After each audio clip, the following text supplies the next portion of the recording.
Labas na mga kababayan ng paliwanag ng statement yung Philippine Coast Guard, pati yung ating Pangulong Bongbong Marcos tungkol doon sa pag-pull out ng ating barko, yung Teresa Magbanua. Tinutuya kasi ng mga critics na tayo po ay naduwag at sinurrender na natin yung ating sovereign rights. Sabi po ng ating Philippine Coast Guard, wala man anyang nawala sa atin. We have not lost anything. At yung ating Pangulong Bongbong Marcos, mga kababayan, ipinag-utos na niya yung continued presence ng ating puwersa po doon sa Escuda Shoal. Yan po. Marcos orders continued presence at Sabina after ship pull out. Sabi ng ating Coast Guard, si PCG spokesperson on West Philippine Sea, Commodore J. Tariela, wala man anyang nawala sa atin, tulad ng mga pinapalabas po ng mga critics ng ating gobyerno. Matindi po yung sinapit ng ating mga sundalo doon. Kasi po, nag-survive na lang sila sa pamamagitan ng pagkakasya sa lugaw. Lugaw na lang daw at rainwater. Kaya yung iba nga po nagkasakit na, naka-stretcher na nang ibalik dito sa port ng Palawan. Ayan po. O ngayon, kunin muna natin ito na sinabi po ni Commodore J. Tariela. Sabi po niya, the Philippine Coast Guard niya together with the armed forces of the Philippines will never abandon our sovereign rights over these waters. We are still going to sustain our presence in these waters. We have not lost anything. We can still patrol and maintain our presence in Escuda Shoal. Sabi po ni Tariela. Ito yung kanyang yung kanyang statement sa media. As far as the Philippine Coast Guard is concerned, we have not lost anything. The Philippine Coast Guard will continuously deploy our vessels in Escuda Shoal. The Philippine Coast Guard, together with the Armed Forces of the Philippines, will never abandon our sovereign rights over these waters. We are still going to sustain our presence in these waters. Ayan po yung paglilinaw ni Commodore Tariela. At yung utos ng ating Pangulong Bongbong ay continued presence doon sa Escuda Shoal. Yan po. Sabi ni National Maritime Council spokesperson Alexander Lopez, ang directive sa kanila ng ating Pangulong Bongbong ay i-maintain natin ang ating presence. Pag sinabi niyang presence, strategic presence, hindi lang yung physical presence. I just want to make clear of that, na hindi yung presence natin. Magpapadala tayo ng isang barko, hindi yon. So sabi ni Lopez, that the pulling out nitong BRP Teresa Magbanua is not a cause for concern, as the government consistently utilizes other measures to monitor the Escuda Shoal, which he said is as big as the cities of Caloocan, Nabutas, Malabon, in Manila combined. So malawak siya, mga kababayan. So sabi niya, kahit na umalis yung Teresa Magbanua doon, it did not diminish our presence in the area dahil meron tayong maibang paraan para i-monitor, i-cover yung area, yung pagpapalipad ng eroplano, yung technical surveillance capabilities natin, na hindi lang tayo, humihingi rin tayo ng tulong sa ating mga allies. How to go about this technical coverage. Lopez assured the public that the Philippine Coast Guard is already sending a replacement for BRP Teresa Magbanua. So may kapalit na pala, papunta na doon, mga kababayan. Ito yung sabi ni Lopez, mga kababayan, pakinggan natin. Ang directive ni Pangulo ay i-maintain natin ating presence. Pag sinabing presence, strategic presence yun, hindi lang physical presence.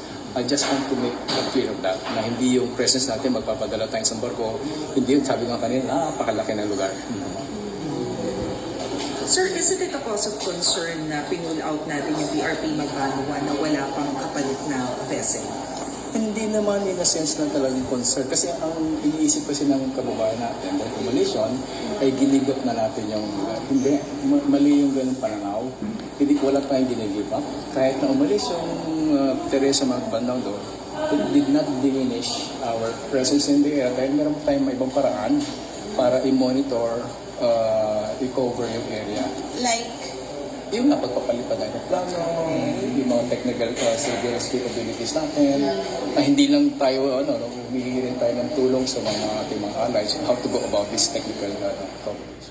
So, mali mga kababayan yung paniwala ng karamihan na nag-withdraw na tayo ng tuluyan, sinurrender na natin yung area sa mga Chinese. And in fact, sabi, pati yung mga Chinese vessels ay umalis na rin because of the, masama yung panahon po. Baka lumubog pa yung mga barko nila doon pag hindi sila umalis, mga kababayan. Di ba may masamang panahon po tayo? So, ganun ang ginawa, mga kababayan, ng ating Coast Guard. So, sabi dito sa balita, Philippines sends replacement ship to Sabina Shoal and vows continued presence. So, yun naman pala, mga kababayan. So, nothing to worry, mga kababayan ko, na may totoong pagmamahal sa ating bansa. At sabi dito sa balita, pati yung mga Chinese ships, karamihan din sa kanila ay nag-exit na rin doon sa Sabina after BRP Teresa Magbanwa, umuwi na po sa Palawan. Yan po. So yan yung sinabi ni Commodore J. Tariela. Many Chinese ships also left Escoda Shoal following the withdrawal of BRP Teresa Magbanwa.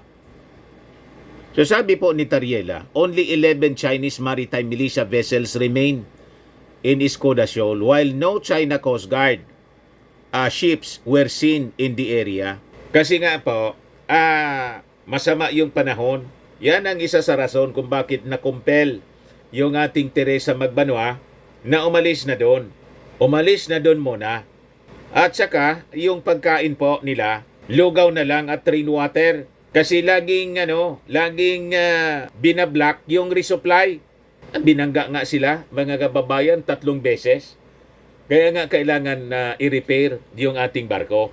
So sabi ni Tariela, the inclement weather prompted both Manila and Beijing to withdraw their vessels.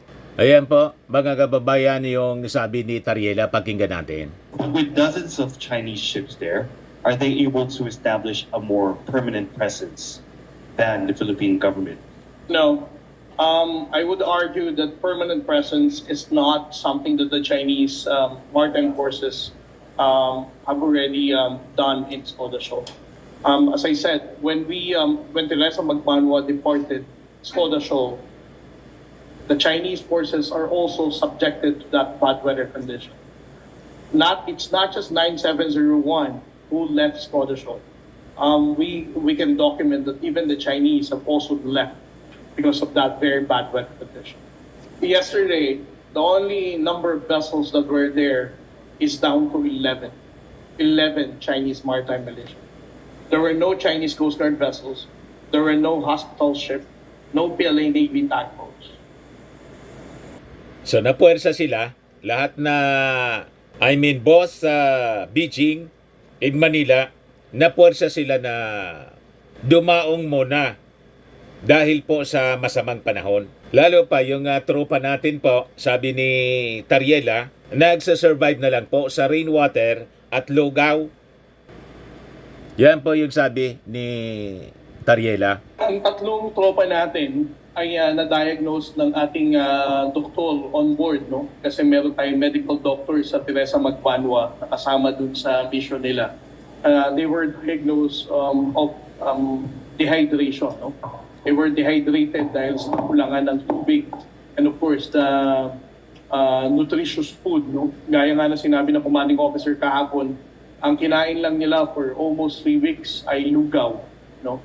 So that is one of the reasons why those 3 personnel experience sudden weakness and even headaches, no? Kaya nakadextro sila. But right now, the latest medical bulletin is nothing serious. Kung titignan natin ang timeline natin, from April, May, June, July, nakakapag-resupply naman tayo ng ating personnel. It was only in August where the Chinese Coast Guard started becoming more aggressive and prevented our Coast Guard vessels, particularly the 44 meters, to do the resupply for our personnel. Ang Teresa Magbanwa is a modern vessel now. So supposedly, as a modern vessel, it can be able to generate fresh water using desalinator machine. Well, that is true. BRP Teresa Magbanua has desalinator. But because of a prolonged stay and usage ng desalinator machine niya, it would require brand new filters. No? Para masabi natin yung itino-convert niyang salt water is potable drinking water. Dahil sa tumagal siya, hindi na siya fresh water na produce. They went through to the point na for more than 1 month now, ang iniinom na lang nilang tubig came from the rainwater. No? At it was even mentioned by the commanding officer that they even have to, sa mga pagkakataon na walang ulan, they even have to gather water dun sa air conditioning units, no, na napoproduce. And then they're just going to boil it, and that will be used for drinking and also for cooking. So, matindi pong struggle yung na-experience ng ating mga tropa. Kaya, kung ako sa mga critics po, wala man kayong masabing mabuti para sa ating mga kasundaluhan, manahimik na lang kaya kayo. Di ba? Kasi yun pinaglalaban natin, damay po kayo sa benefits. Ang problema, mas kumakampi pa kayo doon sa bansa na nambubuli sa atin. Gustong mangamkam sa atin pong territory.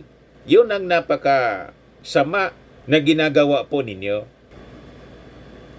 Sa mga naghanap ng malinis and spacious fitness gym, pumunta lang po kayo sa aming Colossal Fitness Gym. We also offer Grab Car Rental with our brand new 2023 model ng Toyota Innova. We also accept booking for those who are planning to travel via PAL, Cebu Pacific, and other airline companies, local and international, and bills payment for Meralco Bills, PLDT, Aleco Bills, etc. Ang Colossal Fitness Gym is located at 3rd floor Security Bank Building, Landco Business Park, Legazpi City, Albay.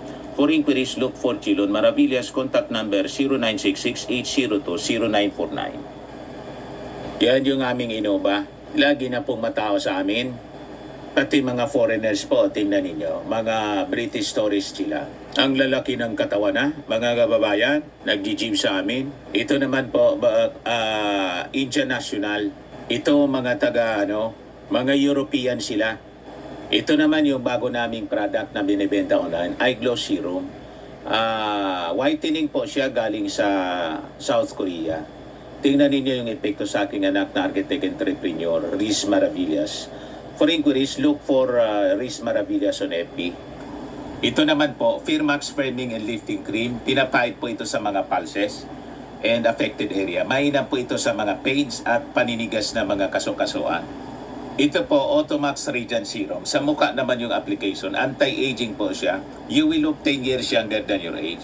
Sa mga cancer patients naman po, baka lang gusto ninyo itong itry. Nengxia Red Mix Fruit Drink. Hindi man po siya gamot, food supplement siya. Kaya lang, gawa siya mga kababayan sa goji berry. Yung goji berry may anti-cancer properties. Yung mga inquiries ninyo, dumiretso na lang kayo sa aming messenger sa Facebook para masagot namin agad. Ayos po. Ako po si Dante Maravillas. Bye-bye. God bless.